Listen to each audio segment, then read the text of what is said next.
So in last lecture we have discussed about the elements of IMC, and we have seen some points like sales promotion, then advertising, then direct marketing, and we have seen personal selling. We will continue uh, this point. So personal selling, it refers to the presentation of goods and services before customers and convincing them to buy the products or services. It involves face to face interaction between the seller and buyers. So personal सेलिंगमध्ये काय होतं, इथे personal interaction जे आहे हे होत आहे, face to face interaction होत आहे. And then it is the presentation of goods and services before the customers and convincing them to buy that product and services. So personal सेलिंगमध्ये सेलर अँड बायर दोघांचंही face to face interaction होतं आहे. जो seller आहे तो त्याचे जे products आहेत हे बायर्सना सेल करतोय. The approach of personal selling is always flexible. आता जो सेलर आहे तो कस्टमर्सना कशा प्रकारे प्रोडक्ट्स जे आहे हे सेल करतोय, त्याचा जो अप्रोच आहे हा नेहमी फ्लेक्झिबल असणार आहे. So in that personal selling, 2 points are there. First is across the counter selling. Across the counter selling means in this case, customer comes to shop or store and then salesperson attends him.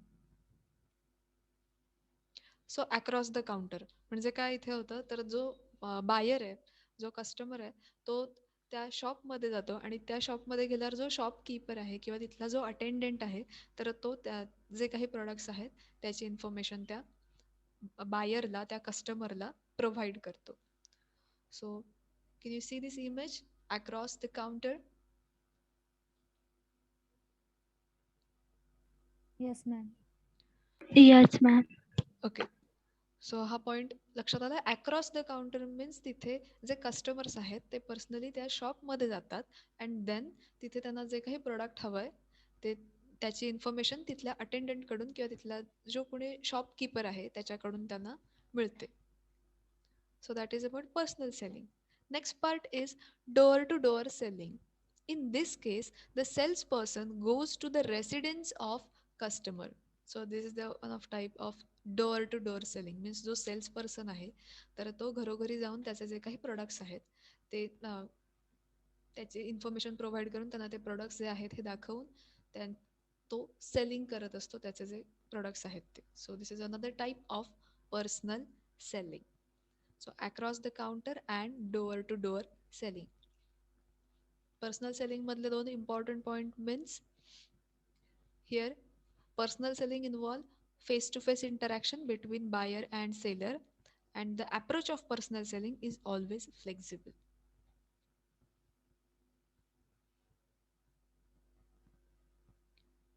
We will see the next point is publicity. Publicity refers to the creation of news about the person, the product, or the service that appears in media.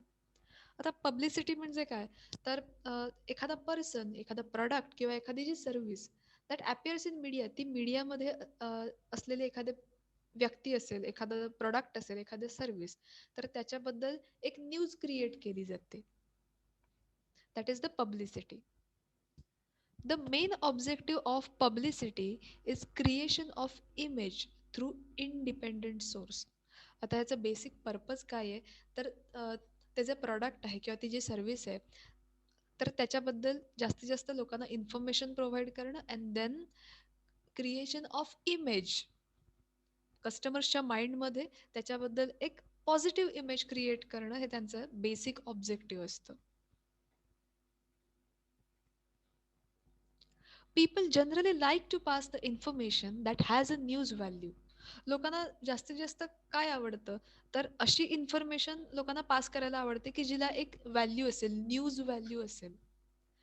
Publicity thus results in significant amount of free, credible and word of mouth information regarding the company.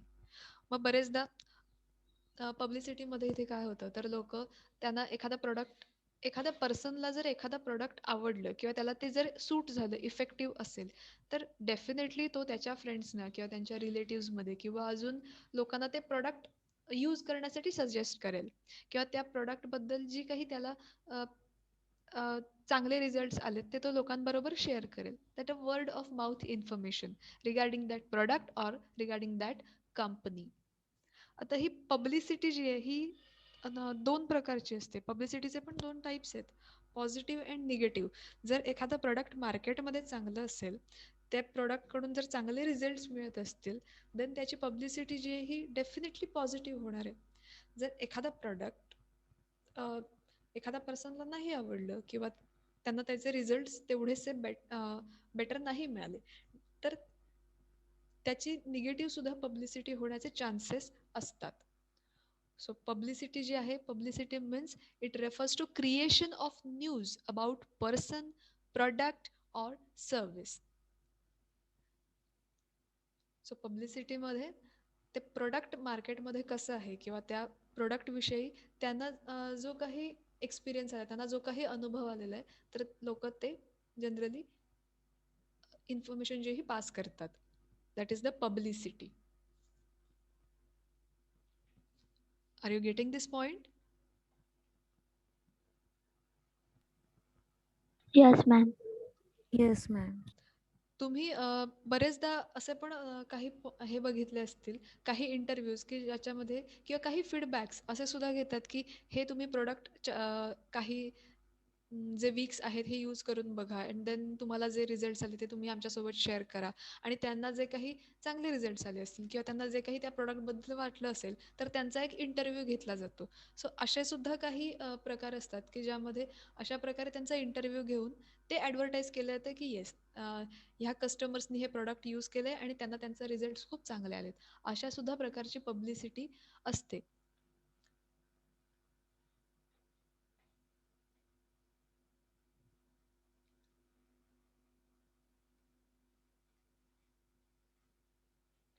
Next point is trade fares.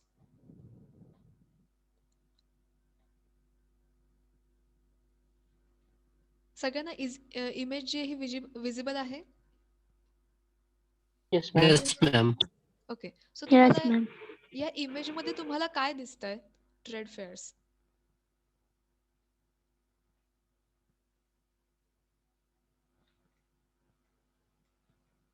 एक तरह से exhibition है उनकी सब चीजों का और सामने वाले लोग उनसे खरीद रहे. Yes, correct. सो इथे एक छोटे छोटे स्टॉल्स जे आहेत हे लावलेत, like exhibition. You will see another image. Yeah, can you see this image? Yes, Yes, ma'am. ma'am.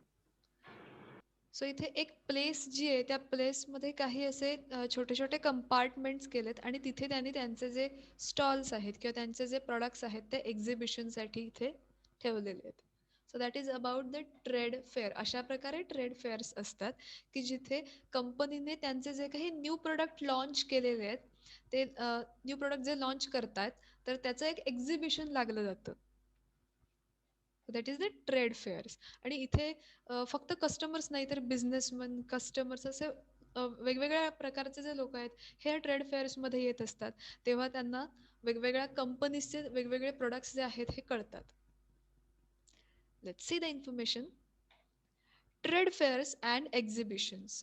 A trade fair is an exhibition where companies in specific industry can showcase and demonstrate their latest product. आता या trade fares किंवा एक्झिबिशन्समध्ये काय होतं, तर ज्या industries आहेत, ज्या companies आहेत की ज्यांनी त्यांचे जे इनोव्हेशन्स आहेत, काही नवीन प्रोडक्ट्स आहेत, तर ते शोकेस केले जातात इथे. त्यांना त्याचं डेमॉन्स्ट्रेशन दिलं जातं की हे कसं यूज करायचे, ह्याचं कसं त्याचे कसे युजेस आहेत हे सगळे सांगितलं जातं. त्याचे फीचर्स शोकेस केले जातात. Trade fairs provide a platform for companies to meet industry partners and customers and examine the market opportunities. So trade fair provide the platform for companies. आता ट्रेड फेअरमुळे कंपनीजना एक प्लॅटफॉर्म मिळाला आहे टू मीट द इंडस्ट्रीज. आता इथे काही फक्त एकाच कंपनीचं नाही, वेगवेगळ्या कंपनीचे डिफरंट डिफरंट कंपनीज तिथे ट्रेड फेअरमध्ये येतात. प्रत्येक कंपनी आपापलं प्रोडक्ट जे आहे, त्यांचं जे लेटेस्ट प्रोडक्ट आहे, हे तिथे शोकेस करत असतात. मग आता इथे कंपनीज वेगवेगळ्या कंपनीजना भेटतात. त्यांचे पार्टनर्स जे असतात हे त्या ट्रेड फेअरमध्ये आलेले असतात. कस्टमर्स येतात. आणि यामुळे सगळ्यामुळे काय होतं, तर मार्केटमध्ये काय काय अपॉर्च्युनिटीज आहेत किंवा अजून काय काय केलं पाहिजे, या ट्रेड फेअर्समधून सुद्धा आपल्याला कळतं की येस, ह्या प्रकारचं प्रोडक्ट मार्केटमध्ये लॉन्च व्हायला पाहिजे किंवा अशा प्रकारचे प्रोडक्ट लोकांना आवडत आहेत. सो ट्रेड फेअर्समधून ही इन्फॉर्मेशन मिळत जाते and it provide the platform for companies. It includes demonstration of product, studying the activities, competitors and understanding the market trends. So trade फेअर्समध्ये काय होतं, तर त्यांचं जे प्रोडक्ट्स आहेत त्याचं डेमॉन्स्ट्रेशन दिलं जातं. मीन्स ते प्रोडक्ट कसं यूज करायचं आहे, ते प्रोडक्ट कसं वर्क करतं, ते प्रोडक्ट काय युजेस असतील त्याचे, हे डेमॉन्स्ट्रेशनमध्ये दाखवलं जातं. Then studying the activities, studying the activities of competitors. Trade फेअर्समुळे कळतं की आपले जे कॉम्पिटिटर्स आहेत मार्केटमध्ये, प्रत्येक कंपनीला कोणी ना कोणी कॉम्पिटिटर आहेच. सो त्या ट्रेड फेअर्समध्ये गेल्यावर कळतं की कॉम्पिटिटर्सनी त्यांचे प्रोडक्ट्स कसे आहेत, त्यांनी कोणत्या ॲक्टिव्हिटीज केल्यात, ते कशाप्रकारे मार्केटमध्ये त्यांचे प्रोडक्ट्स लॉन्च करतात. सो तिथे कॉम्पिटिटर्स सुद्धा कळतात. त्यांचे ज्या स्ट्रॅटेजीज आहेत त्या आपण जाणून घेण्याचा प्रयत्न करतो, जे कॉम्पिटिटर्स आहेत त्यांच्या. Then understanding the market trend, आणि सध्याचा मार्केट ट्रेंड काय आहे, ट्रेंडिंग काय आहे, कोणते प्रोडक्ट्स मार्केटमध्ये जास्त सेल केले जात आहेत, हे ट्रेड फेअर्स अँड एक्झिबिशन्समधून इझिली लक्षात येतं. So these are the elements of IMC. Here the question is completed.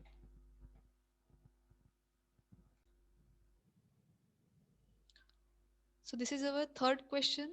Discuss the role of advertising. In first introductory part, IMC means Integrated Marketing Communication.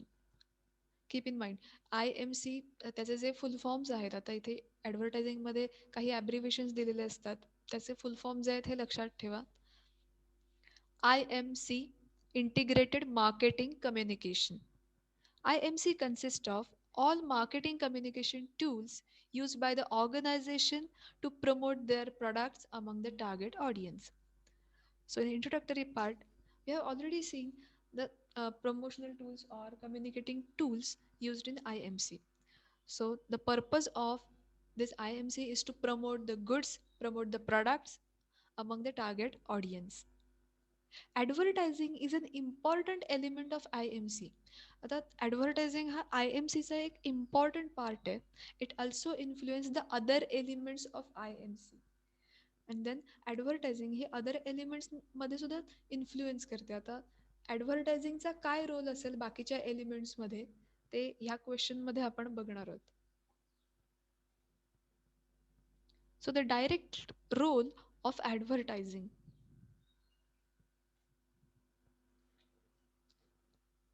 Advertising messages are communicated to masses through various media such as a newspaper, magazine, radio, television, outdoor, internet, etc. So advertising message जो आहे, जो communicate करायचा आहे पब्लिकमध्ये, so तो message जो आहे हा आपण different types of media through आपण इझिली लोकांपर्यंत पोहोचवू शकतो. मग आता हे डिफरंट टाइप्स ऑफ मीडियाज कोणते असतील, तर newspaper, magazine, radio, television, outdoor, then internet. Newspaper म्हणजे त्याच्यामध्ये जस्ट व्हिज्युअल इम्पॅक्ट मिळतोय. न्यूजपेपरमध्ये इन्फॉर्मेशन जे आहे, डिटेल इन्फॉर्मेशन प्रोडक्टची दिली जाते, त्याच्यासोबत त्या प्रोडक्ट्सचं जे पिक्टोरियल रिप्रेझेंटेशन आहे, एखादा इमेज, एखादा फोटो जो आहे हा दिला जातो. What about magazines. मॅगझिन्समध्ये सुद्धा काही प्रकार असतात, लाईक काही असतात जे बिझनेस मॅगझिन्स असतात, काही जनरल मॅगझिन्स असतात. सो त्या अकॉर्डिंगली तिथे त्या त्या प्रोडक्ट्सची ॲडव्हर्टाइजमेंट केली जाते. मॅगझिन्समध्ये जे त्या प्रॉडक्टचं जे पिक्टोरियल रिप्रेझेंटेशन आहे हे दाखवलं जातं, त्याची जी डिटेल इन्फॉर्मेशन आहे ही दिली जाते. Next media is radio. Radio it has audio impact. रेडिओमध्ये आपण आवाज ऐकू शकतो. सो इथे काही कॉन्व्हर्सेशन यूज करून किंवा काही जिंगल टाईपमध्ये किंवा एक नॉर्मल इन्फॉर्मेशन. सो अशा प्रकारे रेडिओमध्ये ॲडव्हर्टायझिंग केली जाते. रेडिओमधून आपल्याला ऑडिओ इम्पॅक्ट मिळतो. आपण ती ॲडव्हर्टाइजमेंट ऐकू शकतो. What about television? Television has audio and visual both impact. टेलिव्हिजनमध्ये आपल्याला audio impact and visual impact दोन्ही मिळतात. म्हणजेच काय तर आपण ती ॲडव्हर्टाईज ऐकू शकतो, बघू शकतो. Next is outdoor. Outdoor advertising means आपण घराबाहेर पडल्यावर जे होर्डिंग्स लागलेले असतात, फ्लेक्स लागलेले असतात किंवा काही पोस्टर्स लागलेले असतात, that is about the outdoor advertising. आपण घराच्या बाहेर पडून आपल्याला जे काही ॲडव्हर्टायझिंग दिसते, की एखादा फ्लेक्स लावलेला आहे, एखादा बिलबोर्ड आहे, एखादा होर्डिंग आहे किंवा एखादा पोस्टर लावलेला आहे, that is the outdoor advertising. So these are various medias. And yes, and last, internet. See, internet through सुद्धा आपण ॲडव्हर्टायझिंग करू शकतो. इंटरनेटवर वेगवेगळ्या प्रकारे ॲडव्हर्टाइजमेंट करता येते. लाईक एखाद्या वेबसाईटवर पॉपअप ॲड्स असतात, विंडोज येत असतात. सो तिथे सुद्धा आपण ॲडव्हर्टाईज इझिली करू शकतो. It helps in creating awareness, changing attitudes of people and creating brand image to face competition and so on. So advertising केल्याचे आपल्याला बरेचसे बेनिफिट्स आहेत. It helps creating awareness, helps to create awareness among the people. लोकांमध्ये त्या प्रोडक्टविषयी awareness create केला जातो through advertising. Then changing attitudes of people. लोकांचा जो त्या प्रोडक्टकडे बघण्याचा जो काही ॲटिट्यूड आहे, त्यांचं जे परसेप्शन आहे, हे इथे ॲडव्हर्टायझिंग थ्रू आपण चेंज करू शकतो. म्हणजे एखादा प्रोडक्ट जर मार्केटमध्ये तेवढंसं सर्वाईव्ह करत नसेल, तर जर इफेक्टिव्ह ॲडव्हर्टायझिंग असेल किंवा त्याचे जर फीचर्स खूप इफेक्टिव्ह असतील, तर डेफिनेटली ॲडव्हर्टायझिंगमुळे त्या प्रोडक्टकडे बघण्याचा जो काही ॲटिट्यूड आहे किंवा लोकांचं जे परसेप्शन आहे हे चेंज होऊ शकतं. Creating brand image. मार्केटमध्ये एखादा प्रोडक्ट सर्वाईव्ह करतं आहे किंवा एखादी कंपनी जी आहे ही खूप पॉप्युलर आहे, तर त्या कंपनीची जी एक पॉझिटिव्ह इमेज आहे ही बिल्डअप करण्याचं काम ॲडव्हर्टायझिंग थ्रू केलं जातं. Face competition. Say in this market there is a cut throat competition. मार्केटमध्ये खूप सारी कॉम्पिटिशन आहे. तुम्ही एखादा जरी प्रॉडक्ट बघितलं तरी त्याला कॉम्पिटिटर्स प्रॉडक्ट भरपूर आहेत. म्हणजे एक जरी तुम्ही प्रॉडक्ट कॅटेगरी बघितली तरी त्या प्रॉडक्ट कॅटेगरीमध्ये खूप सारे सबस्टिट्यूट प्रॉडक्ट्स आहेत. सो इथे जी कॉम्पिटिशन आहे ही फेस करण्यासाठी, in order to survive in market place, advertising is very essential and effective. Advertising attracts the attention of people to induce them to buy the product. ॲडव्हर्टायझिंगमुळे काय केलं जातं, कस्टमरचं जे अटेन्शन आहे हे ग्रॅब केलं जातं. It attracts the attention of customer and induce them to buy that product. कस्टमर्सच्या माइंडमध्ये ती डिझायर बिल्डअप केली जाते, क्रिएट केली जाते की त्यांना ते प्रोडक्ट परचेस करायचे, to induce them to purchase that product. So this is about the direct role of advertising. We have seen various medias for advertising like television, newspaper, magazine, radio, outdoor, internet. Then advertising helps to create awareness, then changing attitudes, creating brand image, face competition, and then advertising attracts the attention of customer in order to induce them and to buy that product. हा point लक्षात आलाय सगळ्यांच्या? Yes, ma'am. Yes, ma'am. Okay. Let's see the next point. Advertising and sales promotion. See, आता sales promotion हा एलिमेंट्समध्ये आपला point झालेला आहे. सी, तुम्ही बघू शकता इथे ह्या इमेजमध्ये सेल्स प्रमोशन मीन्स वेगवेगळ्या प्रकारचे इथे ऑफर्स दिले जातात, like buy two get one free किंवा buy one get one free or 60% off, 20% off. So these are the sales promotion. Let's see the advertising and sales promotion. Sales promotion refers to the short-term incentive directed towards the customer and traders to increase the sale. Sales promotion म्हणजे काय, तर इथे एक short term साठी एक एक ठराविक time period असतो, एक स्टिप्युलेटेड टाइम पिरियड आहे. त्यासाठी काही ऑफर्स किंवा काही डिस्काउंट्स, काही इन्सेंटिव्स हे दिले जातात. And it is directed towards customers and traders. मग हे फक्त कस्टमर्ससाठी आहे का, तर नाही. कस्टमर्स अँड ट्रेडर्स ह्या दोघांसाठीही हे आहे. And to increase the sale. And त्यांचा बेसिक पर्पज काय आहे, तर त्यांचा सेल जो आहे त्यांना इन्क्रीज करायचा आहे. And this includes discounts, coupons, samples, contest and so on. मग आता सेल्स प्रमोशन मध्ये काय काय इन्क्लूड होतं, तर different types of offers, discounts, free gifts, coupons, samples. So basically त्यांचं पर्पज जे आहे हे सेल्स इन्क्रीज करण्यासाठीच आहे. मग एक शॉर्ट टर्मसाठी ते काही ऑफर देतात की ह्या 2 दिवसासाठी ऑफर आहे की buy one get one free असेल किंवा buy two get one free असेल, व्हॉट एव्हर त्यांची जी ऑफर असेल ती. देन डिस्काउंट, काही एक स्पेसिफिक टाइम पिरियड असतो की त्या टायमिंगमध्ये जर तुम्ही एवढ्या वस्तू परचेस केला तर तुम्हाला एक सर्टन पर्सेंटेज ऑफ डिस्काउंट तिथे दिलेलं असतं की हे डिस्काउंट तुम्हाला मिळेल. So these are the sales promotion. मग आता हे सेल्स प्रमोशन करण्यासाठी सुद्धा ॲडव्हर्टायझिंगची गरज आहे. So through advertising details about such offers can be communicated to target audience. मग ॲडव्हर्टायझिंग थ्रू आपण हे सेल्स प्रमोशनच्या ज्या काही ऑफर्स आहेत, त्यांचे जे काही डिस्काउंट्स आहेत, जे काही इन्सेंटिव्स आहेत, हे इझिली टार्गेटेड ऑडियन्सपर्यंत कम्युनिकेट करू शकतो. आता याचं एक एक्झाम्पल द्यायचं झालं तर तुम्ही टेलिव्हिजनवरती बिग बाजारची ॲड बघितली आहे का?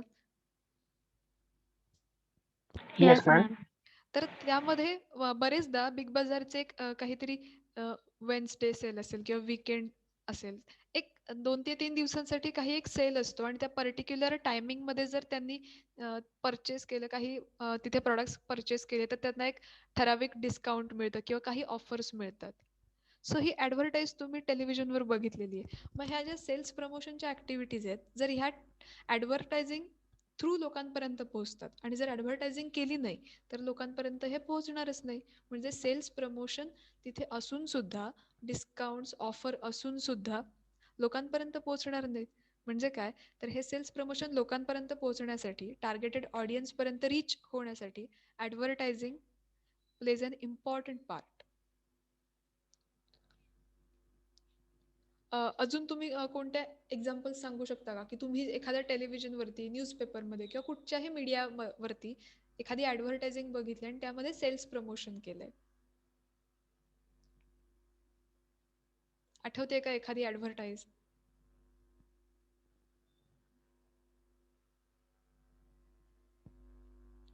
ओके. Mobile phones. या मोबाईल फोन्स. मी एक Uh, तुम्हाला हिंट एखाद्या पर्टिक्युलर क्रेडिट कार्डने पेमेंट केल्यावरती त्याच्यावरती काही त्यांचे ठराविक पर्सेंटेज ऑफ किंवा असं. Yes, correct. That is about the sales promotion. हे सुद्धा एक सेल्स प्रमोशन आहे. शॉपिंग साईट्स ज्या असतात, लाईक ॲमेझॉन असेल, फ्लिपकार्ट असेल किंवा अजून कोणत्याही असतील, तर काही फेस्टिवल्स जे असतात तर त्यासाठी स्पेशल ऑफर्स असतात. तर तुम्हाला त्याच्याबद्दलचे ॲडव्हर्टाईज तुम्ही बघितल्यात का? यस, अमेजोन और इस पे फ्लिपकार्ट वगैरह पे शॉपिंग अगर ऑनलाइन करेंगे तो और क्रेडिट कार्ड वगैरह से तो ऑफ रहता है. Yeah, correct. So that is about the sales promotion. किंवा काही फेस्टिवल्स असतात आणि त्या फेस्टिवलला जर काही त्यांच्या ऑफर्स असतील तर त्याची सुद्धा ॲडव्हर्टाईज टेलिव्हिजनवर दाखवली जाते किंवा मोबाईलवरती ते ॲप स्टार्ट केल्यावरती तिथे एक विंडो येते आणि तिथे एक ॲडव्हर्टाईज जी आहे ही दाखवली जाते. सो हे जे सेल्स प्रमोशन आहे किंवा त्यांच्या ज्या काही इन्सेंटिव्स ते देत आहेत आपल्याला, मग हे कशामुळे कळतं? With the help of advertising. So that is the role of advertising in sales promotion. Okay, so we'll see the next point: advertising and public relation. The basic purpose of public relation is to create and maintain the positive image of company.